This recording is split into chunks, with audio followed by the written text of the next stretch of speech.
How to add Spotify to the lock screen on Samsung Galaxy S26, S26 Plus or Ultra. First, let's return back to the home screen. Now on the home screen, touch and hold.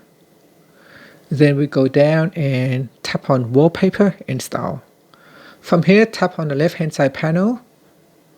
Then we go down to the bottom and tap on the left shortcut or the right shortcut.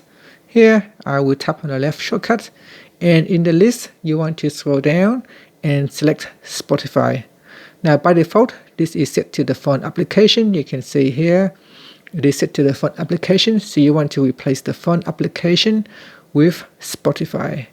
If you cannot find Spotify in the list here, you may need to install Spotify from the Play Store.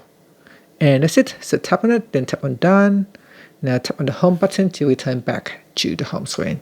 If you go to your lock screen, to quickly launch Spotify, you can just swipe on the shortcut like this to quickly open up Spotify. And that's it. Thank you for watching this video.